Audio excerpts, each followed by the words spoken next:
Buenas, aquí estamos un viernes más, el primer viernes de Café Conciencia del 2024. ¿Qué tal estáis? En fin, me he planteado muchas cosas, a ver qué podíamos contaros, qué era interesante que tratásemos estos días, ¿no? Y antes de nada, eh, por las conversaciones que he ido teniendo en este periodo y estas cosas, pues creo que estaría bien resumir un poquito cuál es la situación actual, ¿no? Cuál es la situación actual en cuanto a la salud de nuestro planeta. Y vamos a centrarnos, fijaos, en un estudio que se publicó en el año pasado, pero que se venía publicando desde el 2009, que es el estudio sobre los límites del planeta, ¿no? Mirad, hace el ser humano, el Homo sapiens como tal, la ciencia lo que nos dice es que está en la Tierra, está en nuestro planeta. Apareció el ser humano entre hace unos 200 o 300.000 años, que es la edad de nuestra especie, ¿no? 200.000 años lo podemos poner como una cota clara, porque bueno, pues ya sabéis que la evolución del género Homo como tal, bueno, pues cuando fuimos sapiens y cuando no fuimos sapiens, pues cada vez está más en entredicho y se va cada vez retrasando un poquito más la edad en la que consideramos que realmente esos eran nuestros ancestros y solamente nuestros ancestros, ¿no? Pero si ponemos lo que es evidente es que los estudios genéticos que se hicieron con el ADN mitocondrial, acordaos que en las mitocondrias, estudiando el ADN mitocondrial, se sigue una línea matrilineal, ¿no? Nosotros tenemos las mitocondrias que tenemos nosotros son las mitocondrias que tenía el óvulo, que se fecundó por el espermatozoide. Ya sabéis que el espermatozoide es prácticamente nada, es prácticamente una cápsula con material genético, es muy parecido a lo que es un virus, y la célula auténtica, la célula gorda, la célula más grande del ser humano, además, es el óvulo femenino, ¿no? El huevo auténtico. Y las mitocondrias, por lo tanto, son las mitocondrias que tenía el óvulo. Y entonces las mitocondrias que yo tengo son las mitocondrias que tenía mi madre. Y las mitocondrias que tenía mi madre son las de su madre, y así sucesivamente. Haciendo estudios, por lo tanto, sobre este ADN mitocondrial, se llegó a descubrir lo que se llamó la Eva negra, ¿no? Digo, perdón, sí, bueno, era negra, evidentemente, la Eva mitocondrial. Eva mitocondrial que era negra porque toda la población humana, todos los seres humanos que hay hoy sobre el planeta, descendemos de una población, y de ahí es de donde vivía esta madre universal de los seres humanos, ¿no? Del Homo sapiens, de una población en África Oriental, en la zona de Tanzania, parece que todo apunta que por allí es por donde estaba, y vivió, hay evidencia de que esta primera de la que descendemos todos, porque hubo unos antes, pero bueno, grupos que se extinguieron, y de este, que es de lo que descendemos todos, tiene una antigüedad mínima de 200.000 años, ¿no? Suponiendo que llevamos 200.000 años en el planeta, en el 95% de este tiempo, hasta hace solamente 10.000 años, entre 10.000 y 12.000 años, éramos y fuimos sociedades de cazadores-recolectores, ¿no? Eso es lo que fuimos durante este tiempo. Entonces, ¿qué ocurrió hace 12.000 años que nos permitió asentarnos y crear civilizaciones más complejas, crear, por lo tanto, grupos humanos más complejos? ¿Qué es lo que nos permitió esto? Pues nos permitió, entre otras cosas, lo que permitió la sedentarización del Homo sapiens fue que acabó la época glacial. Acabó la época glacial y eso hizo que el planeta entrase en un momento de cierta estabilidad climática, y digo cierta estabilidad porque el clima siempre tiene una cierta inestabilidad, pero sí que tenía una cierta estabilidad climática, mucha más que lo que había durante la glaciación, y además era predecible, ¿no? Entonces, se predecían las estaciones, se vio cómo se podían, por lo tanto, domesticar las plantas y cuándo había que cultivar, cuándo había que plantar, cuándo había que cosechar. Todo esto se pudo desarrollar porque hemos vivido desde hace 12.000 años en un periodo de relativa estabilidad climática, ¿no? Y todo eso se está poniendo, como sabéis, en juego ahora mismo, ¿no? Estamos jugando realmente con fuego. Desde siempre los científicos pues, se han planteado qué condiciones son las que tiene que tener el planeta para que podamos desarrollar una vida como la que estamos desarrollando, ¿no? Y tener grupos humanos inmensos como los que tenemos, sociedades muy complejas y muy diversificadas, y qué condiciones ambientales tiene que haber para que esto se mantenga. Y así, en un instituto que está en Estocolmo, que es el Centro de Resiliencia de Estocolmo, 20 y pico investigadores en 2009 publicaron el famoso informe de los límites del planeta, ¿no? En el que descubrieron que había 9 procesos que estaban interrelacionados y que eran importantes, muy importantes, para mantener las condiciones ambientales que nos han permitido tener las sociedades que tenemos y tener el desarrollo que evidentemente hoy día tenemos, ¿no? En nuestras sociedades. Y bueno, digo, tenemos, entre comillas, ¿no? Porque claro, no tiene nada que ver la sociedad en la que vivimos nosotros, que recordemos, no somos más que los que vivimos en el barrio pijo de Europa. Nosotros vivimos un poquito en el extrarradio del barrio pijo, ¿no? Pero Europa, vamos, el barrio pijo del mundo, no del barrio pijo de Europa, en el barrio pijo del mundo, que es Europa, ¿no? Y nosotros vivimos un poquito en el extrarradio de ese barrio pijo, pero aún así tenemos una gran diferencia, una gran distancia con cómo viven otros muchos países que no viven así. La mitad de la población de la humana, la mitad, los 4.000 millones de los 8.000 millones de habitantes del planeta no viven en nuestras condiciones, sino viven bastante, bastante peor, ¿no?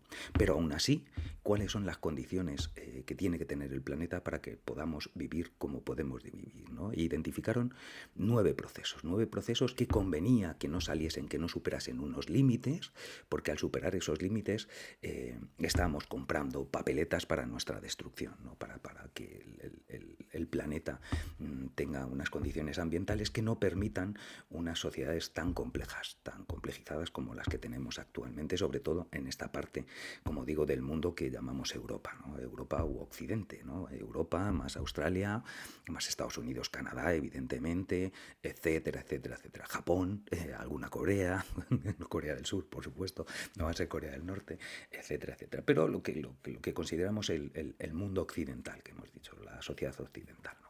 Estos nueve límites planetarios que definieron, como digo, los investigadores del Centro de Resiliencia de Estocolmo son, y lo hemos comentado y lo habréis oído, si estáis interesados en la situación ambiental, habréis oído hablar de estos 9 límites planetarios, ¿no? Estos 9 límites, vamos a repasarlos un poquito, son el cambio climático, la integridad de la biosfera o el mantenimiento de la biodiversidad, que es lo mismo, las entidades químicas artificiales. Los estudios en inglés lo mencionan como novel entities, pero se refieren a esto, a entidades químicas artificiales, desde los microplásticos tan de moda ahora en estos tiempos, después del vertido de los contenedores que ha habido en frente a las costas de Portugal y que ha llegado a las Rías Bajas, a las Rías Altas y a medio Cantábrico, ¿no? Los microplásticos, va desde los microplásticos hasta los pesticidas, como digo. Luego está la capa de ozono, que hay que mantenerla dentro de unos límites. Ya sabéis que el tema de los rayos ultravioleta es fundamental, que la capa de ozono limite la entrada de rayos ultravioleta, ¿no?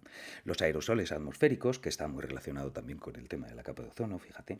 La acidificación de los océanos, los ciclos biogeoquímicos del nitrógeno y del fósforo, los cambios en el agua dulce y los cambios en el uso del suelo. Estaba mirando aquí para que no se me olvidase ninguno. Estos son los 9 límites que sabemos que hay que mantenerlos a raya para asegurarnos que el planeta tiene las condiciones necesarias para que podamos vivir como hemos estado viviendo en los últimos 12.000 años, como he dicho, ¿no? Desde que somos sociedades sedentarias y por lo tanto desde el... Pues eso, desde que nos sedentarizamos y fuimos sociedades agrícolas y ganaderas en un principio, ¿no? Hasta la sociedad industrial y posindustrial que tenemos ahora mismo.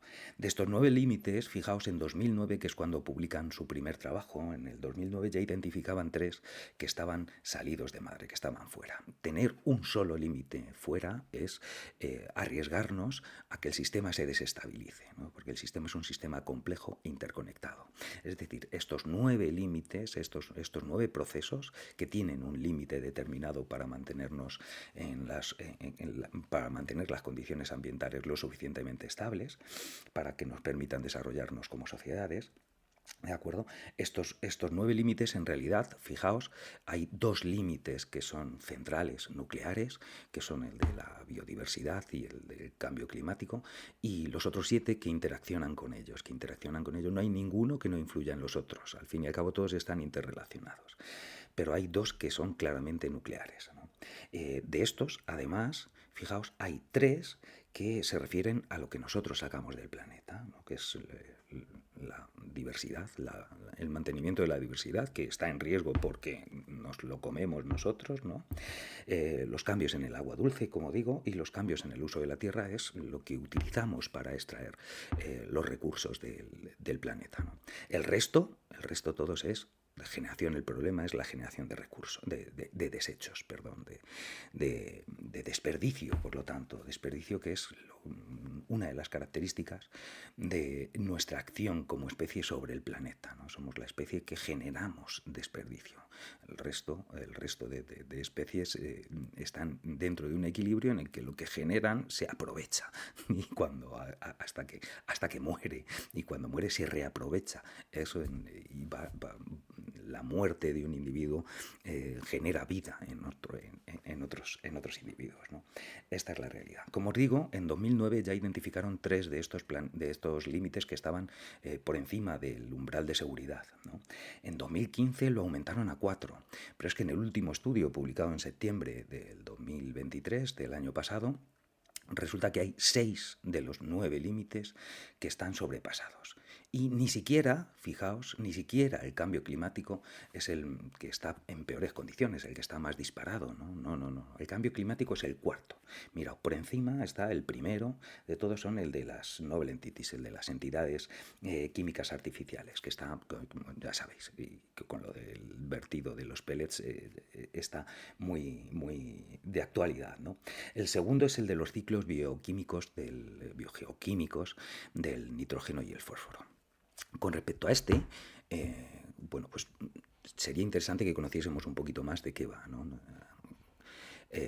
Con respecto a, si queréis información sobre los 9 límites planetarios, yo siempre os recomiendo que hay una revista que se llama Climática, a la que podéis tener acceso por internet sin ningún problema, en el que hay un artículo. Si ponéis Climática, límites planetarios, veréis que accedéis a un artículo en el que cuentan estas cosas. Y son muy buenos. Os lo recomiendo, siempre os lo recomiendo. Como os decía, el de los ciclos del nitrógeno y el fósforo es el segundo. El tercero es el de la integridad de la biosfera, o sea, el de la biodiversidad, y ya el cuarto es el cambio climático. Luego también sobrepasados están los cambios sobre el agua dulce y los cambios en el uso de la tierra. Y no sé qué me está exponiendo aquí. Bueno, no puedo leerte así, y en inglés, eso me va a costar. Vale. Los cambios en el uso de la tierra, como digo, es el quinto, y los cambios en el uso del agua el sexto.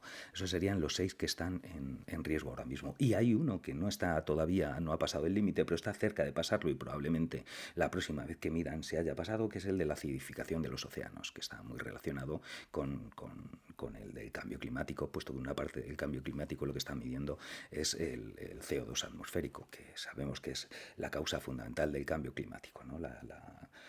El incremento de CO2 en nuestra atmósfera como resultado de la quema de combustibles fósiles, principalmente, ¿no? Hay otras fuentes de carbono, pero no tienen nada que ver. El cambio fundamental es la quema de combustibles fósiles.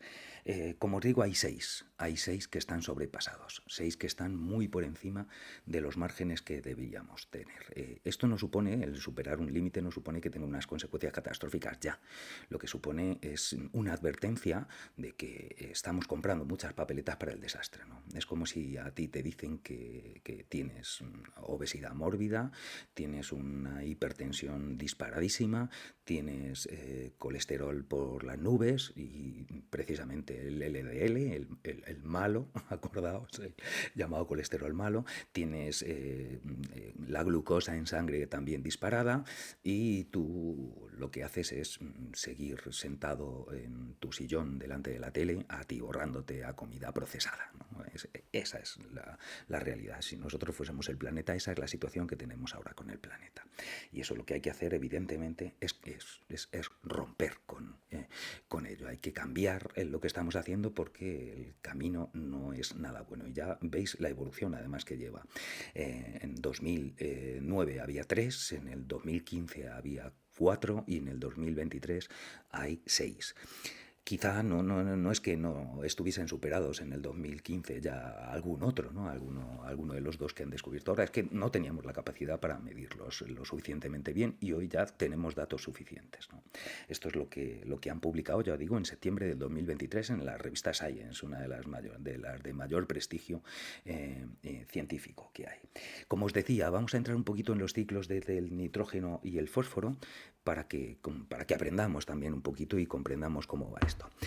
Fijaos, con respecto a esto, hay 6 elementos que son claves, elementos químicos de la tabla de elementos, la de Mendeleev, que son claves para poder formar organismos vivos. Todos los organismos vivos, todas las células, que es la unidad mínima de vida, necesitan contar con estos 5 elementos químicos. Uno es el carbono. Sabéis que nuestra química orgánica está basada en la química del carbono. Entonces es el carbono, el hidrógeno, el oxígeno, el azufre, el nitrógeno y el fósforo. Estos son los 6 elementos que son fundamentales para formar moléculas orgánicas y, por lo tanto, para construir organismos con capacidad de vida, con organismos vivos. De estos, el nitrógeno y el fósforo, como os digo, son fundamentales y el problema es la acumulación, el haber roto los ciclos que llevan naturales el nitrógeno y el fósforo porque son elementos fundamentales para el crecimiento de las plantas y para la producción industrial que tenemos ahora mismo de organismos vegetales. Entonces, este aporte excesivo de nitrógeno y fósforo está alterando, es el que está de todos los límites nombrados, es el que el primero era el de las novelentitis, como decía, pero es el segundo es el que está el segundo en importancia como más alejado de los límites en los que nos da la seguridad de que no estamos poniendo el planeta en riesgo, ¿no? El nitrógeno, fijaos, es uno de los elementos, o sea, los astrofísicos cuando estudian, cuando miran con sus telescopios y buscan planetas donde pueda haber vida, lo que buscan, entre otras cosas, es que haya estos 6 elementos. Si no hay estos 6 elementos, si no hay carbono, hidrógeno, oxígeno, azufre, nitrógeno y fósforo, no puede haber una vida como nosotros la entendemos. El nitrógeno es fundamental. El nitrógeno, aún así, en nuestra Tierra, el nitrógeno es un elemento muy abundante. Sabemos que el nitrógeno es el 75% de la composición de gases de nuestra atmósfera es nitrógeno. Pero ¿qué ocurre? Ese nitrógeno, que ya comentamos algo de él cuando hablamos de los isótopos del carbono, acordaos, del carbono 14, cómo se formaba. Este nitrógeno es un elemento muy estable y no se puede, no reacciona, no se puede construir con él otras moléculas más complejas, a menos que sea un nitrógeno reactivo, que se dice. Y hay unos organismos, que son algunos tipos de bacterias, que son los únicos organismos capaces de transformar ese nitrógeno atmosférico en nitrógeno reactivo y mezclarlo con hidrógeno, que es el primer paso para poder utilizarlo en moléculas complejas. Y todas las moléculas, parte de las moléculas más importantes, no todas, perdón, pero las proteínas, por ejemplo, que están compuestas por aminoácidos, todos los que llevan un grupo amino es que llevan nitrógeno, ¿de acuerdo? Entonces es fundamental. Sabéis que tanto los ácidos nucleicos como los aminoácidos, como las proteínas, por lo menos llevan nitrógeno. El caso, como os digo, es que este nitrógeno, que es muy abundante en la atmósfera, no es aprovechable directamente, sino que tienen que estar a través de estas bacterias. Estas bacterias están en el suelo, están en los fondos marinos, caminos, y están también algunas en simbiosis con las plantas, con algunas plantas, con las leguminosas, por ejemplo, que son especialistas. Habréis oído decir en alguna ocasión que las plantas fijan el nitrógeno. Pues lo que hacen es esto.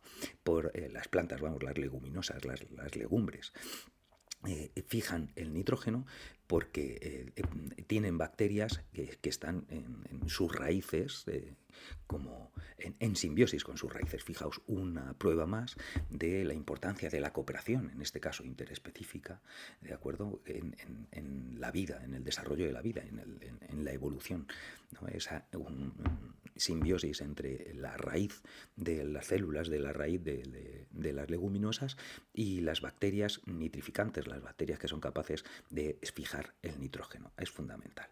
Como os digo, luego el resto de los seres vivos pues los aprovechamos a partir de ahí, ¿no? Como ya sabemos, uno se va comiendo a otro y así va adquiriendo ese nitrógeno reactivo y todos los componentes bioquímicos que llevan nitrógeno. Eso es el tema del nitrógeno. La cuestión es que hace ya bastante tiempo se descubrió, y incluso le dieron el Nobel al que lo descubrió, la manera de captar ese nitrógeno del ambiente y aprovecharlo. Por lo tanto, fabricar nitratos que se puedan utilizar como abono industrial. Y le dieron, ya os digo, el Nobel, puesto que la gran revolución en la producción agrícola, entre otras cosas, ha sido mantenida por estos fertilizantes que añadían nitrógeno y fósforo, ¿no? Fundamentalmente. El fósforo, sin embargo, el fósforo es un elemento que es muchísimo más escaso, pero que está habitualmente pues, en las rocas, en forma de roca, y que la erosión y el transporte por los sedimentos, el agua, etcétera, etcétera, es lo que lo lleva a las distintas zonas. Artificialmente, es decir, sí que ha habido extracción de minas de fosfatos. El 70% de los fosfatos, por cierto, de las minas de fosfato están en Marruecos. Bueno, actualmente digamos que están en Marruecos, pero porque Marruecos se quedó con el Sáhara Occidental. Ya sabéis el conflicto que tenemos aquí con el Sáhara, ¿no? Pues esa es la realidad con el fósforo. La cuestión es que ambos dos elementos se han utilizado en cantidades industriales, nunca mejor dicho, puesto que es una industria agroalimentaria la que está detrás de ello. No son usos tradicionales, no son usos sostenibles, sino que son usos industriales, en los que atiborramos de nitrógeno y fósforo las tierras de cultivo y hacemos una producción muy rápida y muy eficaz, muy poco tiempo, de una gran producción alimentaria directamente, o para alimentar ganado, y alimentaria, por lo tanto, en nuestra cadena indirectamente.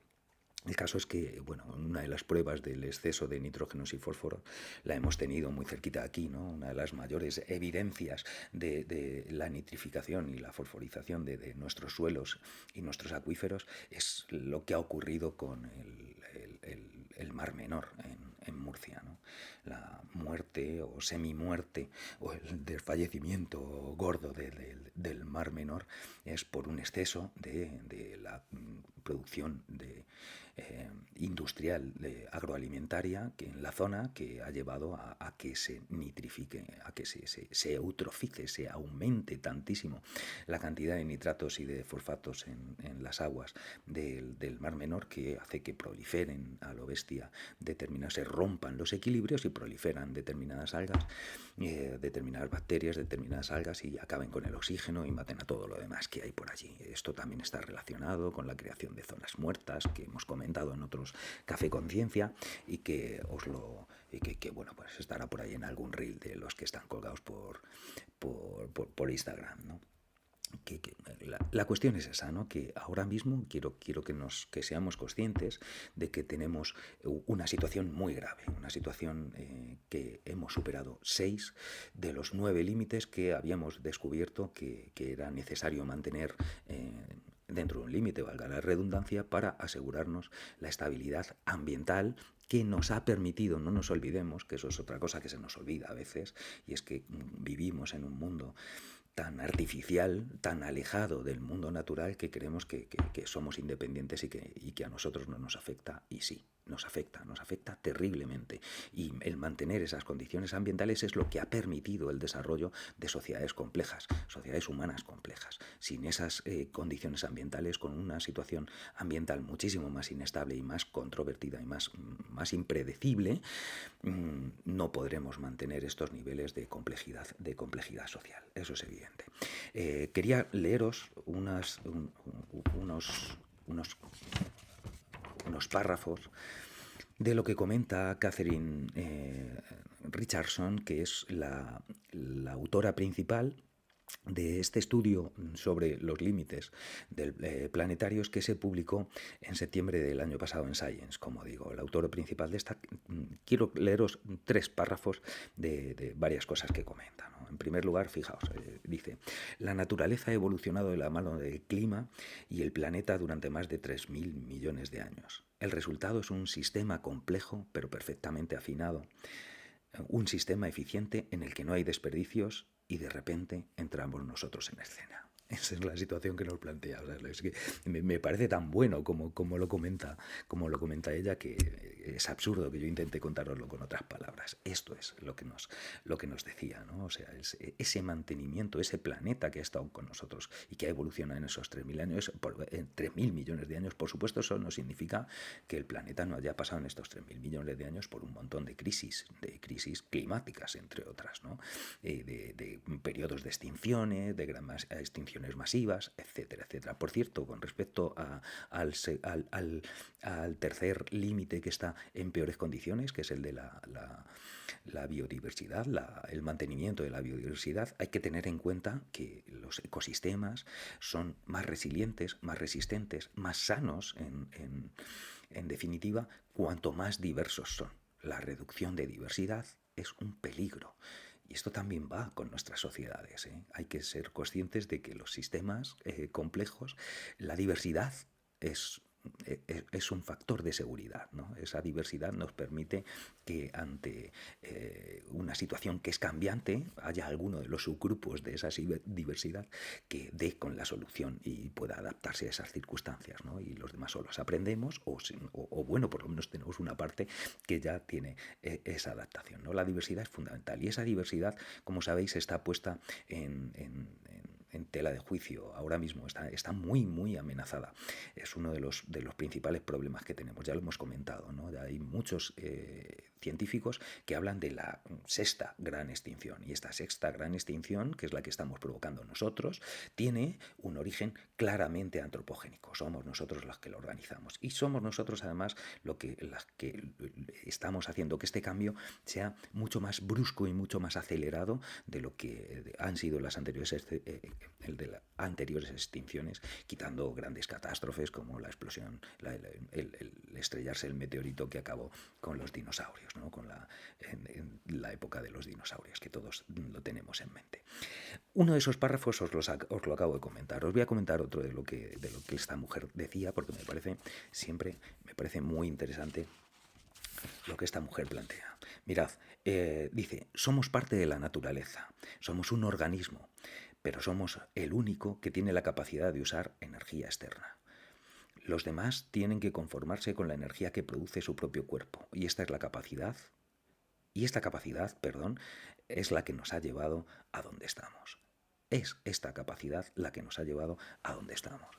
La capacidad, por lo tanto, plantea Catherine Richardson, que es la capacidad de utilizar la energía externa. El resto de animales tiene que aprovechar, el resto de seres vivos tiene que utilizar simplemente la energía que son capaces de producir ellos mismos. Esa es la idea, ¿no? Nosotros desde que empezamos a domesticar animales ya aprovechamos la energía de los otros animales, aprovechamos la energía de la biomasa anteriormente, la del fuego, que nos permitió un avance clarísimo, etcétera, etcétera, etcétera. Si nos caracteriza algo como especie, es primero ese carácter social que tenemos, que es el éxito de la especie, ya sabéis, es nuestra grupalidad, nuestra gregariedad, y el otro es la capacidad de manipular el entorno, ¿no? Y entre otras cosas, aprovechar, sacar energía. Tenemos que ser conscientes que todo depende al final de la producción energética. O sea, todo al final, gracias, hemos conseguido unas sociedades tan complejas porque teníamos un éxito, un excedente de energía que nos permite desarrollar otras muchas actividades asociadas que directamente, simplemente por consumen energía, pero como la primera de la energía, las fuentes fósiles de energía nos permitieron una energía tan concentrada que permite esa complejidad social, ¿no?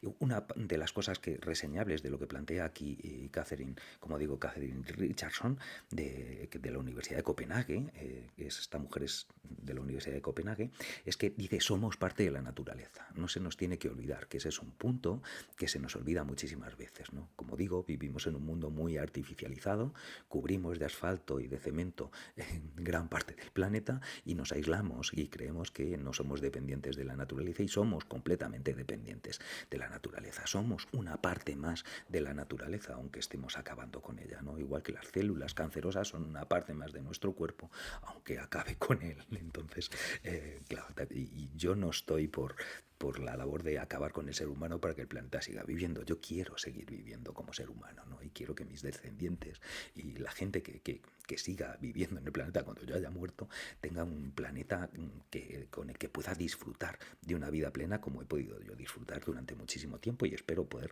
seguir disfrutando, ¿no? Un tercer párrafo que comentaba Catherine Richardson. Mira, dice, estamos cambiando las condiciones de la Tierra, de forma que el planeta podría dejar de ser un lugar hospitalario para la humanidad y las civilizaciones tal y como las conocemos hoy. Más claro, agua. O sea, es la conclusión que se saca de que tenemos 6 de los 9 límites planetarios sobrepasados.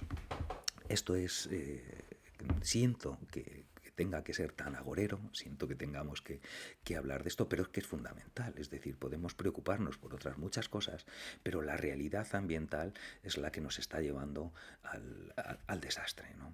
Ante esta situación, fijaos que ya anticiparon, ya nos lo anticipaban, como os he comentado en otras ocasiones, desde el estudio que plantearon los investigadores a petición del Club de Roma, los investigadores del MIT en 1972 y que publicaron como los límites del crecimiento, se sabía que el problema, como veis aquí, el problema, como dicen, de los 9 límites, 3 son debido a la extracción de recursos del planeta y 6 los hemos superado y están en riesgo debido a que extraemos tanto y desechamos tanto que generamos, devoramos demasiado y vomitamos demasiado y excretamos demasiado, ¿no? Esa es la realidad que tenemos. Como digo, desde 1972, con la publicación del informe de los límites del crecimiento, ya nos avisaron los científicos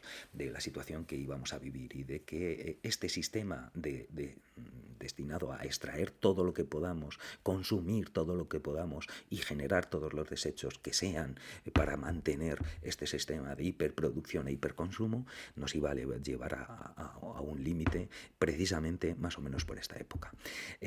Lo primero que hizo el poder con respecto a este informe, pues lo primero fue ningunearlo, claro, lo primero lo ignoramos, luego lo ninguneamos y ahora ya, cuando la situación es evidente y que nadie con 2 dedos de frente puede negar que estamos poniendo en riesgo la estabilidad del planeta, pues organizamos conferencias en las que nos reunimos o se reúnen nuestros líderes, ¿no?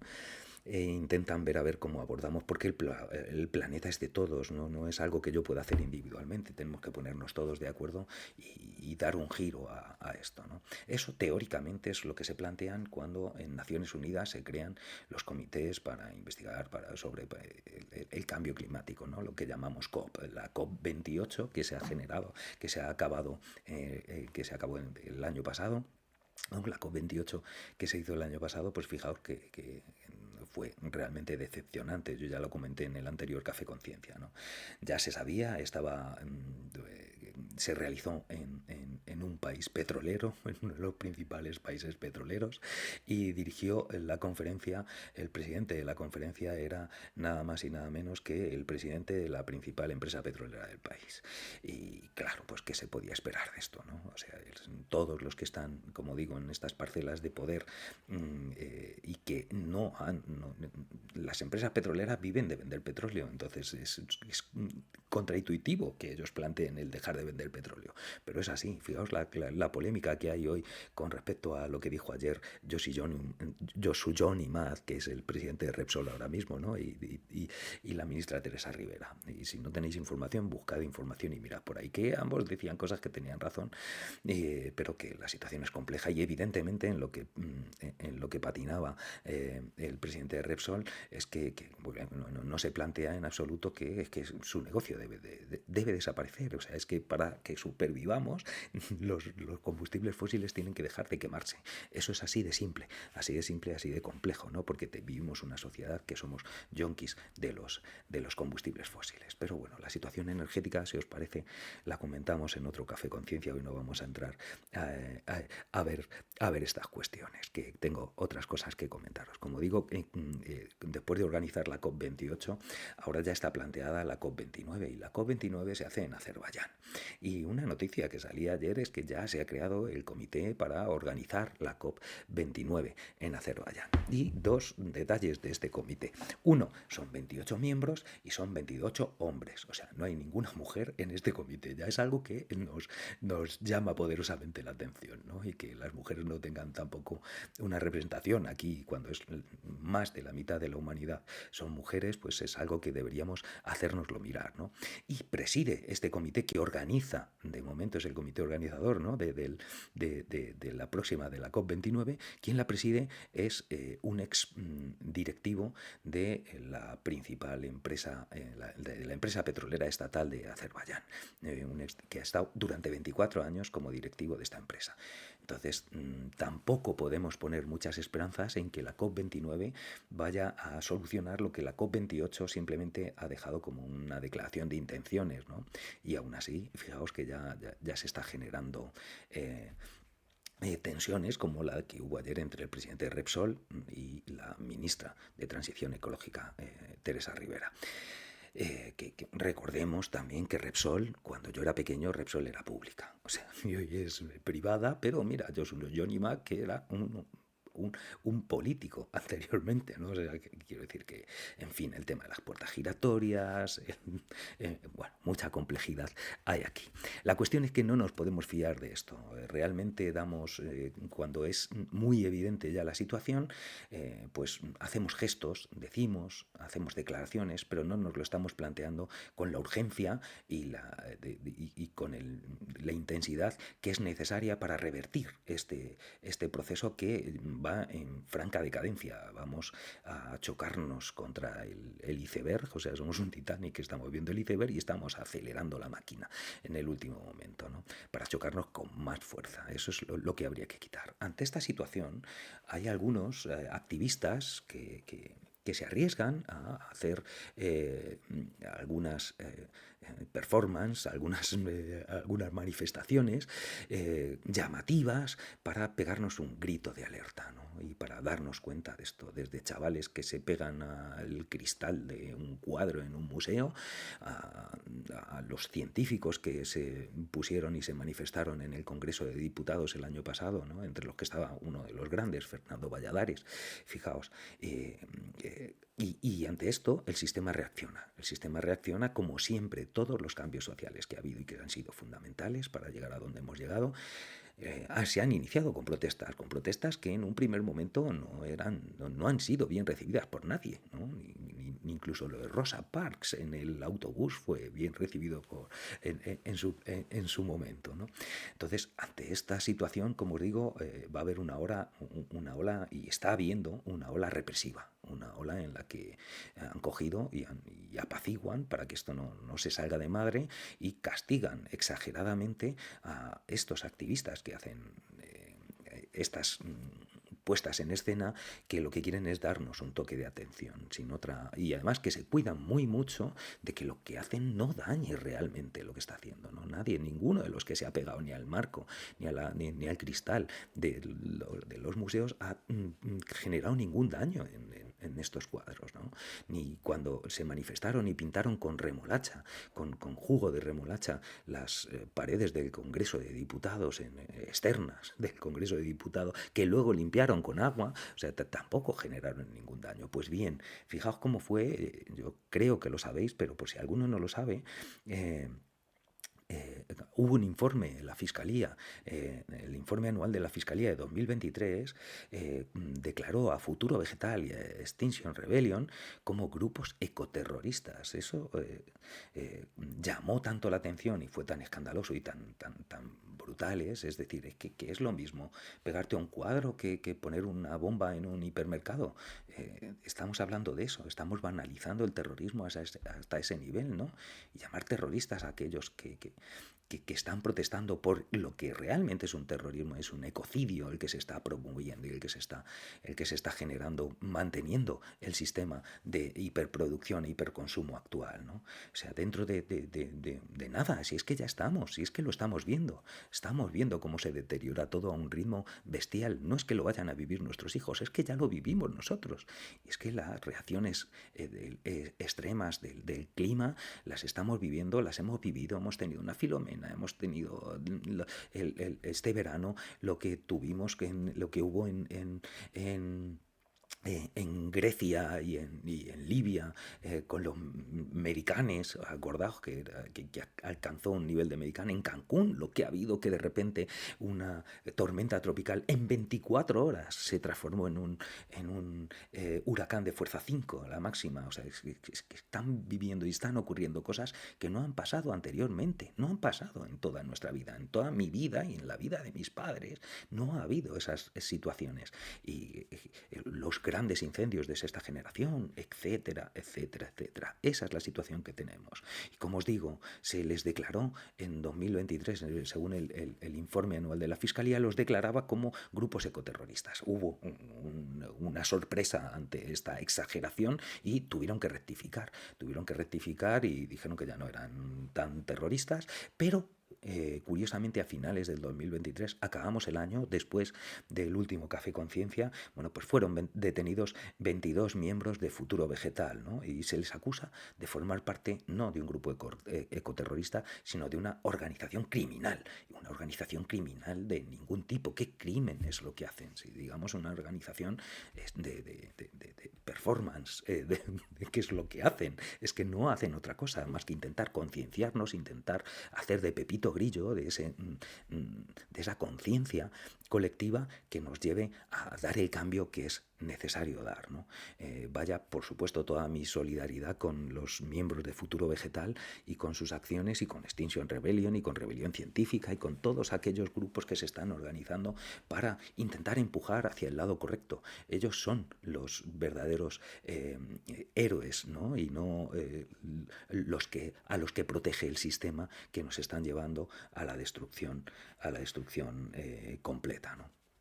En fin, fundamentalmente con respecto al tema climático, esto era lo que quería comentaros, ¿no? Ver que la situación es la que tenemos y que hay que cambiar. Todos los Café Conciencia decimos que hay que cambiar el sistema, ¿no? Como decía Miguel Ríos, ¿no? Hay que cambiar el sistema, entramos en la cuenta atrás. Si no ponemos remedio hoy, el ser humano nunca vencerá. Es que es así, ¿no? Lo cantaba en 1982 y está completamente de plena actualidad, ¿no? Ante esta situación que combinada, como digo, con la escasez de recursos materiales, porque hemos llegado también a un límite extractivo de muchas de las materias que necesitamos para mantener nuestro sistema socioeconómico, ¿no? Y fundamentalmente de fuentes energéticas, de combustibles fósiles, sabemos que hemos llegado a un límite y que estamos descendiendo en ese consumo y a ese nivel estamos. En el próximo Café Conciencia, como os digo, hablaremos del tema de la energía, si queréis, hoy lo vamos a dejar. Pero recordemos que que comentábamos que ante esta situación de escasez energética que vamos a tener y de declive, por lo tanto, y de bajar el metabolismo energético, que además es necesario, o sea, que lo vamos a tener porque tenemos una escasez energética y por eso es por lo que estamos detrayendo y estamos bajando muchísimo nuestro metabolismo energético. Estamos entrando ahora mismo en Europa, evidentemente estamos asistiendo, en cuanto miremos un poquito, nos daremos cuenta de que Europa está entrando en una desindustrialización acelerada, más acelerada de lo que sería deseable, ¿no? Porque la idea de crecer es esa, es planificar un poquito este decrecimiento para que no dejara ningún grupo humano atrás. Como no lo estamos planificando, pues habrá llanto y crujir de dientes que decían en la Biblia. Recordemos que una de las cuestiones fundamentales en este momento de recesión mundial que se está viviendo y que hemos empezado ya que aquí en la parte pija del mundo lo estemos viviendo como todavía, como si no fuese con nosotros, ¿no? Mirad lo que está ocurriendo en Argentina, mirad lo que está ocurriendo en Ecuador. O sea, no pensemos que son cuestas que son ajenas al momento actual, ¿no? Desde la misma guerra de Ucrania, desde lo que está ocurriendo, bueno, la masacre de Gaza, o sea,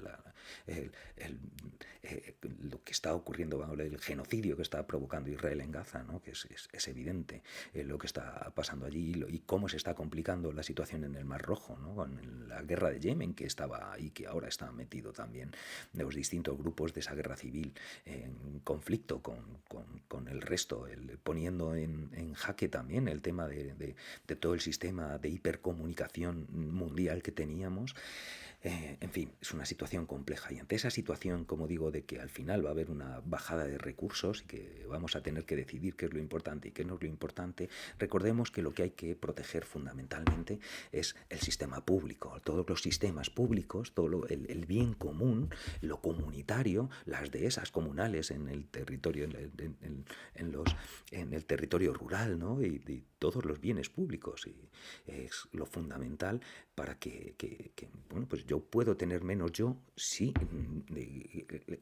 tengo acceso a lo público de manera asequible y de manera justa, ¿no? Yo individualmente puedo tener menos, yo puedo ganar, puedo vivir con muy poco si realmente puedo tener una educación pública, puedo tener una sanidad pública, fijaos, que es fundamental, ¿no? Entonces hay que hacer un especial hincapié y quiero comentar una noticia positiva, por lo menos, una noticia muy positiva y una noticia que además nos llene de orgullo patrio, ¿no? Yo aquí voy a ser un patriota, aunque soy muy de un patriota, un idiota que cantaban, creo que era la Polla Récord, pero eh, sí que creo en una patria, ¿no? Y la patria que yo creo se define muy bien con esta noticia que os voy a comentar, ¿no? Ha salido hace nada, esta misma semana, que España ha batido el récord de trasplantes, ¿no? Nuestro Sistema Nacional de Trasplantes, eso sí que es algo de lo que sacar orgullo, ¿no? De lo que sentirse orgulloso. El Sistema Nacional de Trasplantes es algo que funciona aquí muchísimo mejor que en cualquier otro sitio, ¿no? En cualquier otro sitio del mundo, en las sociedades más avanzadas, ni los alemanes, ni los suecos, ni los japoneses, ni por supuesto los estadounidenses, que tienen un sistema de salud de catastrófico, ¿no? Y de la jungla de cristal es aquello, pues nosotros podemos decir con orgullo que llevamos 32 años, nada más y nada menos, que liderando el número de trasplantes a nivel mundial. Eso es algo de lo que sacar pecho.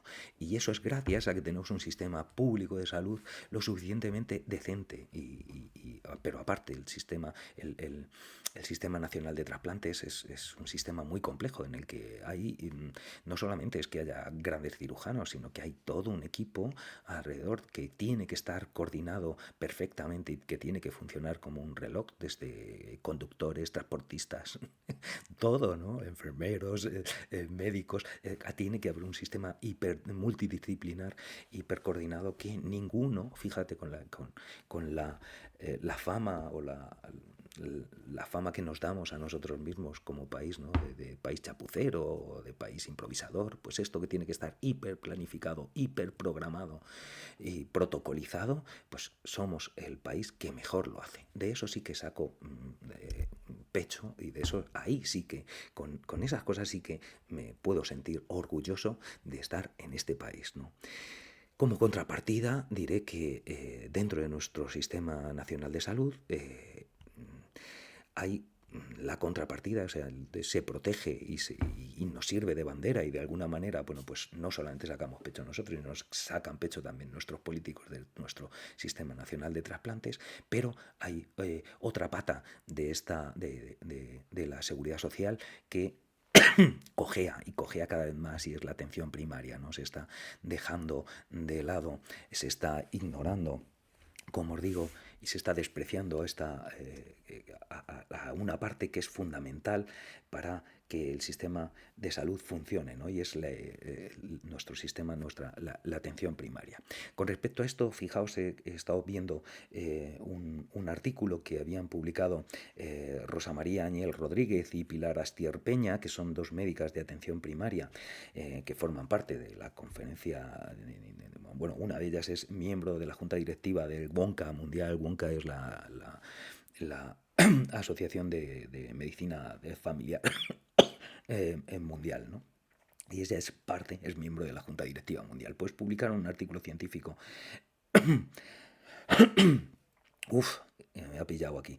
Lo publicaron en junio del 2022, fijaos, en el que comentaban las bondades de la atención primaria, ¿no? Y os voy a leer algunos párrafos de aquí porque me parece también muy interesante tenerlo en cuenta y sobre todo porque esta atención primaria que la sanidad en nuestro país depende de las comunidades autónomas. No sé cómo estará allí ahora mismo en Valencia, sé cómo ha estado y con todo el tema de Alcira, el plan y de estos intentos de privatización encubierta, más o menos encubierta, que ha habido allí cuando gobernaba el PP, ¿no? Y que tenemos aquí en Madrid. Con Ayuso, bueno, es una de las últimas, el machaque que está teniendo la atención primaria en los últimos años es brutal, ¿no? Se ha tenido unos desincentivos. A lo mejor con esto que comentan aquí podemos entender qué es lo que está ocurriendo, ¿no? Y qué es lo que ha ocurrido. Fijaos, dicen aquí, para que tomemos conciencia, dice, la forma más eficiente, equitativa y segura de prestar asistencia sanitaria es la basada en la atención primaria. En una atención primaria, fuerte, resolutiva y con cobertura universal. Ninguna otra forma de organización ha demostrado mejores resultados para la salud del conjunto de la población ni mayor eficiencia en el desempeño del sistema sanitario. La atención centrada en la persona y no solo en la enfermedad, integralidad, mantenida a lo largo del tiempo por el mismo profesional, longitudinalidad, prestada a un mismo paciente por diferentes profesionales en distintos niveles, continuidad, accesible para el conjunto de la población, accesibilidad y coordinada entre los profesionales del primer nivel asistencial y otros especialistas, coordinación, definen la esencia de la atención primaria y le confieren su inigualable valor. Este artículo se centraba fundamentalmente en la importancia de la longitudinalidad y me fijé en él porque aquí, ahora mismo, pues ante la carencia de profesionales de atención primaria porque están maltratados realmente y se les ha hecho 10.000 perrerías, o sea, si habláis con un médico de atención primaria veréis cuál es la situación en la que es esperpéntica en muchos casos. Aquí desde el COVID ha sido una situación esperpéntica la que se ha estado viviendo, porque al contrario de lo que sería esperable, viendo lo importante que eran determinados sectores, no se ha reforzado. Es decir, después de vivir la situación de confinamiento que vivimos en el COVID y la situación terrible que tuvieron que vivir nuestros profesionales sanitarios, en vez de apoyar precisamente esta atención primaria para prevenir estas situaciones, ¿no? Pues precisamente se la ha machacado un poquito más. Y vamos a ver, quizá en otro párrafo que nos dice aquí, nos puede dar un poquito de idea de por qué se está atacando como se está atacando a la atención primaria. Dice, la atención primaria, a diferencia de los medicamentos, y los avances tecnológicos no juega en la liga del mercado porque no genera beneficios económicos relevantes ni contribuye al consumo sanitario. Una de sus principales ventajas es precisamente que promueve el uso racional de fármacos y pruebas diagnósticas, evitando intervenciones innecesarias. Por tanto, el óptimo funcionamiento de la atención primaria no interesa al sistema financiero. Aunque la atención primaria construye una sociedad más saludable, el valor que aporta promoción de la salud, prevención de la enfermedad, diagnóstico temprano, utilización prudente de fármacos, está invisibilizado y no cotiza en bolsa. Esta realidad ha contribuido a una progresiva desfinanciación de la atención primaria en los últimos 15 años. Esto es lo que comentan dos importantes médicas de atención primaria. Otra cosa que comentaban antes que no os he dicho es que dice, imaginemos qué pasaría con cualquier medicamento, tecnología o intervención sanitaria que consiguiera una tasa de reducción de la mortalidad de hasta un 30%, como ha demostrado conseguir la longitudinalidad. Es decir, la longitudinalidad, el que el mismo médico te siga durante años, esa es la idea, y sea tu médico con el que has establecido unas relaciones de confianza, con el que te conoce, el que interpreta perfectamente tus síntomas porque te conoce personalmente.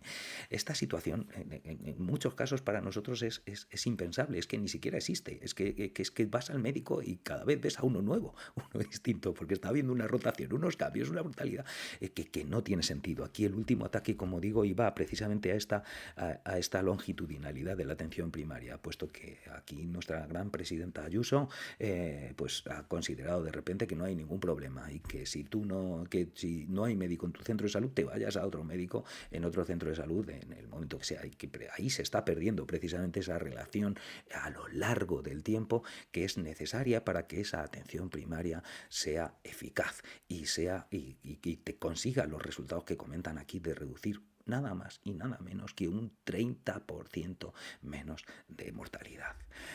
Vaya todo mi apoyo también a los profesionales de la salud que en nuestra comunidad autónoma, no sé en la tuya, Iván, cómo estará, ya te digo ahora mismo, pero aquí realmente, sobre todo los de atención primaria, están cada vez más machacados. Vaya mi apoyo también a ellos, aunque ya os digo yo, que yo ponga mi apoyo y mi solidaridad a los de Futuro Vegetal o a los de médicos de atención primaria es bastante ridículo, puesto que yo no soy nadie. Pero bueno, por lo menos mi simpatía, mi granito de arena y en la medida que podamos pues concienciarnos a todos de que son fundamentales y que son parte de ese bien común que tenemos todos y que tener una atención primaria, una atención sanitaria decente y buena nos confiere una calidad de vida que de otra manera y a un coste muy, muy, muy bajo no hay nada más que ver. La factura que te pueden pasar en cuanto tuvieses un esguince en Estados Unidos, verías saber lo importante que es nuestra atención sanitaria tal y como la tenemos, ¿no? Que sea pública y universal. En fin, ya hemos llegado a prácticamente la hora y yo creo que ya hemos charlado bastante por hoy. El próximo viernes, no, el siguiente, nos volvemos a ver en este Café Conciencia. Hasta entonces, que seáis felices. Venga, hasta otra.